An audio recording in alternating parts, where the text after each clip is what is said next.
February 20th, 1943. Tunisia, north of the Kasserine Pass.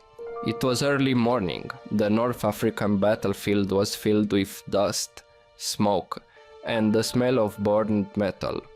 German tank commanders would later struggle to fully explain what they witnessed that day in their after-action reports, because what they saw contradicted everything they had been taught about armored warfare doctrine. 5 American M4 Sherman tanks were advancing through mountainous, broken terrain. Ridges, ravines, and rocky outcrops separated them from one another. None of the tanks could see the others. There were no flag signals, no hand gestures, no motorcycle couriers racing between vehicles, and yet they moved as a single living organism. Each Sherman tank covered blind spots the others could not see. The tanks seemed to know each other's positions without visual contact. To German observers, it appeared almost supernatural. Inside the German Panther 4 tanks, however, the situation was entirely different. Tank commanders struggled to make out their company commanders' voices through radios drowned in static. Engine noise, vibration, and electrical interference rendered German amplitude-modulated AM radio systems nearly useless. In many German tanks, the situation was even worse. They had receivers only. They could not transmit. They could not call for help. They could not report what they were seeing. They were alone. The Americans, without fully realizing it, were fighting a different kind of war. A war fought across electromagnetic waves. Interference, all of it combined to render German amplitude-modulated AM radio systems effectively useless. In most German tanks, the situation was even worse. They were equipped with receivers only. They could not speak. They could not call for help. They could not report what they were seeing. They were alone. The Americans, without even realizing it, were fighting a different kind of war. A war fought across electromagnetic waves. Every American Sherman tank was equipped with a frequency-modulated FM radio. This was not a minor technical detail. It was a factor that fundamentally changed the course of the war. FM radio eliminated static noise, resisted engine and artillery interference, provided clear communication even while on the move. These radios were known as SCR-508, SCR-528, and SCR-538. On July 22, 1941, the US Army standardized them for all medium tanks, and at that moment, without fully realizing it, history changed. A Sherman tank was no longer just a steel box. It became a node in a battlefield network. The Germans had been among the first to recognize the importance of radio communication. The architect of Blitzkrieg, Heinz Guderian, had emphasized the necessity of radios in tanks as early as the 1920s. The problem was not the idea, the problem was technology and production. German Fuji 5 radio systems relied on AM technology, produced only 10 watts of power, could operate over just a few hundred meters. While moving, were highly vulnerable to engine and electrical interference. On top of this, Germany faced severe production shortages. In 1943, Germany produced approximately 5,700 medium tanks, but fewer than 2,000 full transceiver radios. The result, only about 20% of German tanks had full communication capability. In the United States, that number was 100%. At the center of this technological revolution was a single name. Motorola, then known as Galvin Manufacturing Factories in Chicago, transitioned directly from automobile radios to full-scale wartime production. Each SCR-508 radio set contained 2,748 individual components. It featured crystal-controlled frequency stability, delivered 25 watts of transmission power, and operated over a range of up to 7 miles while moving and 10 to 15 miles when stationary. This was not just a radio, it was a coordination machine. By the end of 1944, more than 50,000 tank radio sets had been produced. Every one of the 49,324 Sherman tanks built was equipped with a radio. No other nation in the world achieved this. Although the Battle of the Kasserine Pass is often described as a tactical German victory, it strategically exposed America's decisive advantage in battlefield communications. Units of the U.S. 1st Armored Division maintained coordination across a 50-mile-wide battlefield, warned one another of emerging threats, called in artillery support within minutes. German signals intelligence units took notice. One report stated, American units maintain communication at distances where our radios produce nothing but static. This was deeply unsettling for German commanders, yet they still failed to grasp the true root of the problem. American tank crews entered battle knowing one thing for certain: they were never alone. Through radio waves, they were connected to other tanks, artillery units, infantry, and supporting forces. German tank crews, by contrast, often fought alone. They became isolated, disconnected, destroyed without coordination. This created a psychological advantage, and in war, psychology can be more powerful than armor. At Kasserine Pass, German observers still struggled to name what they were witnessing. They explained it away as better trained Americans, perhaps luck or numerical superiority. But the truth was different. The Americans were not fighting with individual tanks. They were fighting as a network. If one tank could not see, another could. If one gun could not turn, artillery could. If one crew ran into trouble, another crew knew within seconds. And as the war progressed, this invisible advantage only grew stronger. By the autumn of 1943, American armored forces arrived in Italy. Many believed that mountainous terrain would neutralize America's radio advantage after all. Mountains block signals, valleys scatter waves, and ridgelines disrupt communication. But what followed would surprise everyone. Mountains cut radio signals. Valleys scattered waves. Ridges were supposed to break communication entirely, but a paradox emerged. For FM radio, mountains were not a death sentence. They became an advantage. AM radios performed twice as poorly in mountainous terrain. Static, interference, overlapping signals, voices dissolving into noise. FM radios, by contrast, often remained stable and clear, even under the same conditions. The result? In places where German doctrine insisted that coordination without visual contact was impossible, American units continued to coordinate with precision. A platoon in one valley could hear another platoon in the next. A tank hidden behind a ridgeline could still call in artillery. No flags, no visual signals. The Germans made the same mistake again. They attributed this not to technology but to better training, and then the biggest stage of 1944 arrived. The ramps of the landing craft dropped on the beaches of Normandy.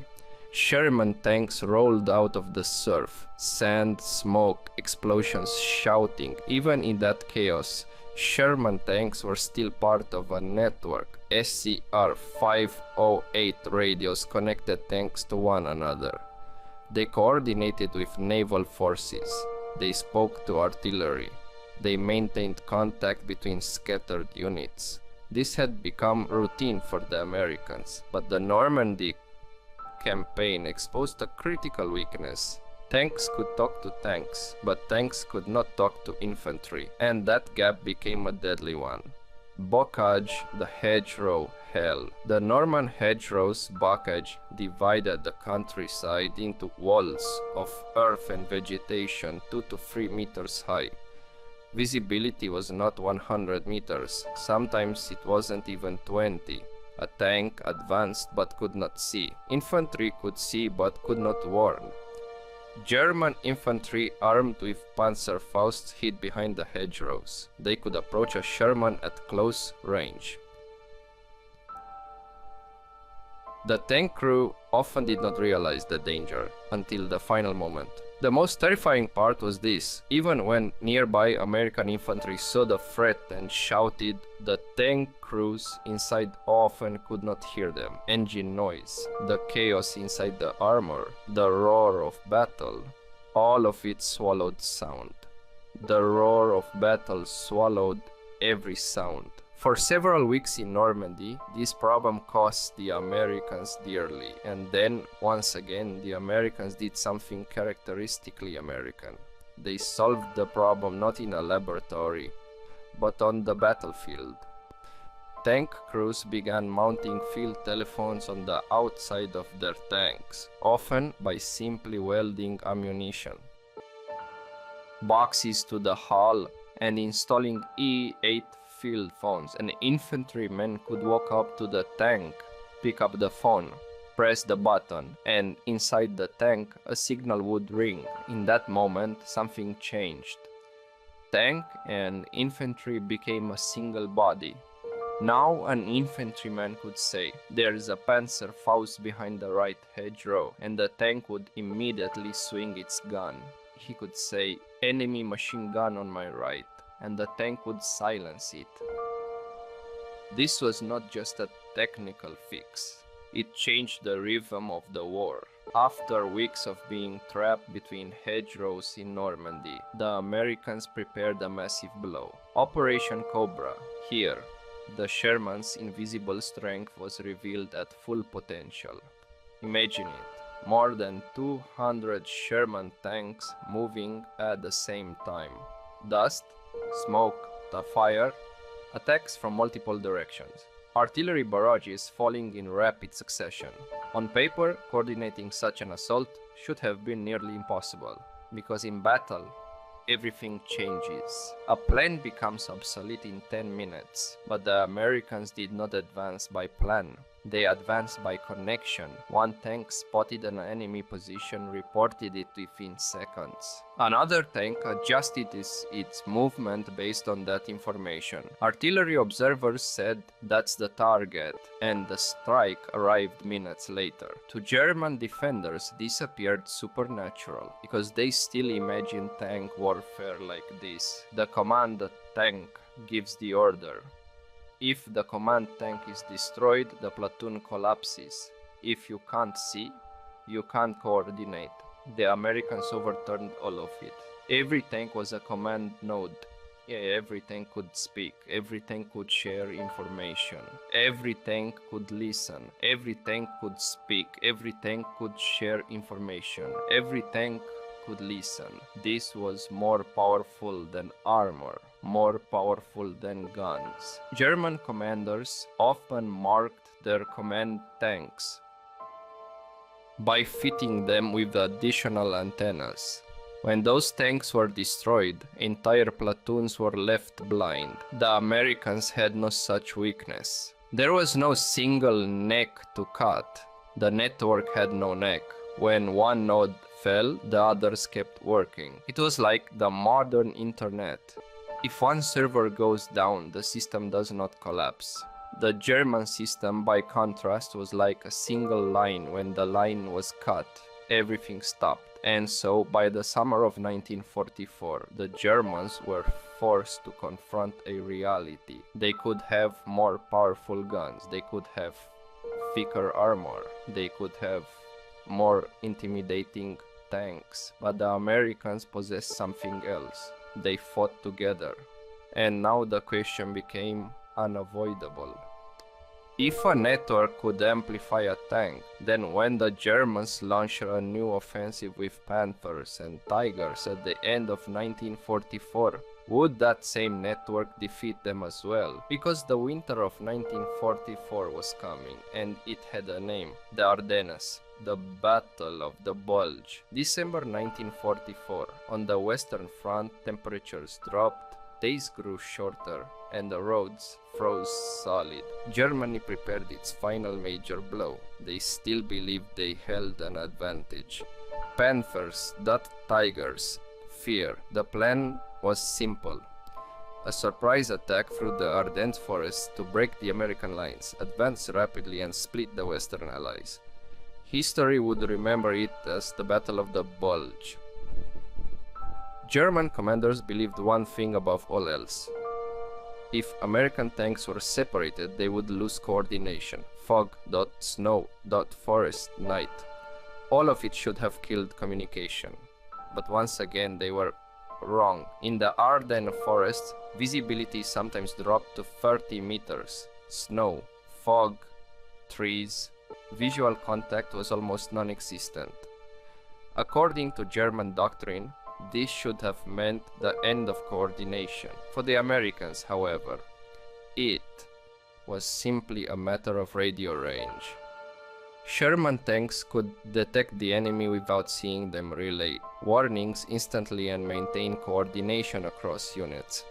They could call in artillery within seconds. Different units could hear one another across the battlefield. When one tank fell into an ambush, other tanks were already changing position. When a Panther fired, its location had already been transmitted. German tank crews would later write that American tanks seemed to know our intentions before we acted. This was not magic. It was the network. The Germans still viewed the Sherman as a weak tank, thin armor, a smaller gun. Little chance in a head-on fight against the Panther. But they missed one crucial fact. The Sherman never fought alone. A single Sherman was part of a unified system linked to other Shermans, to tank destroyers, to artillery, to infantry, and to air support. The Panther, more often than not, fought alone. March 1945. American forces approached the Rhine River. German commanders believed all bridges had been destroyed. The Rhine was a natural barrier. The war, they hoped, might last a little longer, and then the Remagen Bridge was found intact. The 9th Armored Division discovered that the bridge was still standing. That information was transmitted by radio to higher headquarters. Not in seconds, not in minutes, in just a few minutes. Within an hour, the entire front was alerted, units began moving. A bridgehead was established. What were the Germans doing? They were relying on telephone lines. Those lines had already been cut by American aircraft. German counterattacks were delayed, lacked coordination, and were destroyed piece by piece. The capture of the Remagen Bridge effectively decided the fate of the war. This was not a victory of weapons. It was a victory of communication. In April 1945, the US 1st and 9th Armies closed the Ruhr Pocket, one of the final acts of the war. 325,000 German soldiers were trapped. Why couldn't they escape? Because units had lost contact with one another. Communication with higher headquarters had collapsed. Radio hubs had been destroyed by airstrikes. On the American side, the situation was the complete opposite. Tank columns, even when drawn from different armies, coordinated entirely by radio and moved as a single unified plan. The final messages from Field Marshal Walter Model were brief and hopeless. No contact with neighboring units, no contact with higher headquarters. Fighting continues, but coordination is impossible. This was the death of an army. American tank crews entered battle knowing one thing: if I can't see, someone else can. That knowledge breeds courage. It reduces panic. It forgives mistakes. German tank crews, by contrast, often felt alone. They could not report what they saw. They could not receive answers. The famous German tank commander Otto Carius later wrote in his memoirs that inadequate communications turned combat into blindness. This was not merely a technical problem, it was a psychological one. After the war, American technical intelligence teams examined German tanks. Their conclusion was clear. German tank communication systems lagged approximately 5 years behind American systems. The Soviets reached the same conclusion. They chose not to copy German radios, but American designs instead. Even post-war Germany drew lessons from the defeat. The Bundeswehr incorporated them directly into its training manuals, including this statement: "A weaker platform with superior communications can defeat a stronger platform with inferior communications." This was the Sherman lesson, the quote often attributed to Field Marshal Wilhelm Keitel at the time of Germany's surrender. Whether exact or apocryphal, captures the truth perfectly. We knew how to build better tanks. You knew how to make them work together. The Sherman tank was not perfect. It was not the most powerful. It was not the most heavily armored, but it was never alone. Every Sherman was both a fighting vehicle and a node in a network. The United States built 49,324 Sherman tanks, but in reality it built 49,324 points of connection. This is where the foundation of modern network-centric warfare was laid. And from that moment on, one rule never changed. Those who are connected win, those who are isolated lose. This is the legacy the Shermans left behind. This is the legacy they left behind. And here lies the greatest lesson of the war. Victory does not always belong to the side with the thickest armor or the biggest gun. Victory belongs to those who share information the fastest, who move together, and who are never alone. The Sherman tank was not perfect, but it was never alone. Every Sherman could communicate with every other Sherman. That turned them into more than tanks. It turned them into a single thinking force. World War II proved one fundamental truth: the network defeats the platform. Communication is more powerful than firepower. Isolation always leads to defeat. This lesson is not limited to war. It has not changed in business. It has not changed in technology. And it has not changed in life. Throughout history, the winners have not always been the strongest, they have been the best coordinated. And the story of the Shermans reminds us of that. Perhaps the greatest irony of this story is that Germany was considered the father of armored warfare. Blitzkrieg, speed, coordination. Armored columns all were products of German military thinking. They taught the world how to integrate tanks with infantry, artillery, and air power. But as history so often shows, those who start a revolution do not always live to see its next stage. The Germans focused on the tank itself. The Americans focused on the connection between tanks. At a first glance, this difference was invisible. It was not written in armor thickness. It was not measured in gun caliber. It was not displayed on parade grounds, but on the battlefield.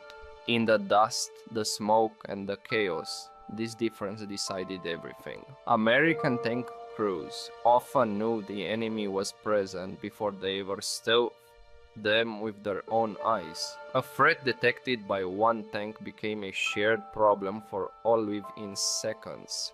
Individual reflexes turned into collective reaction. War was no longer about who fired first. It became about who understood first. War was no longer a game of who fired first. It had become a game of who understood first. German tank crews, by contrast, often experienced combat as something local. They saw the enemy directly in front of them.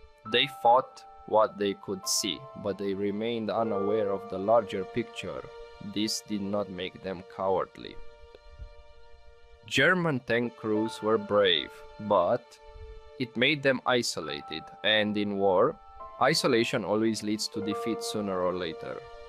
The advantage created by American radio communication was not merely tactical.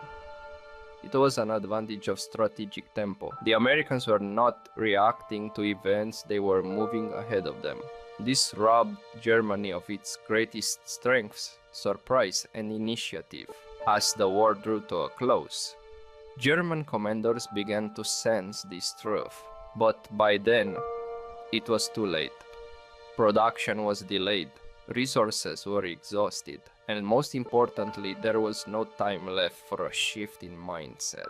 Tanks were still being thought of as individual weapons, while the war itself was already being fought between networks. The impact of this story did not end with the Second World War. During the Cold War, NATO doctrines, the US military's concept of command and control, and modern digital battlefield systems were all built upon a single principle.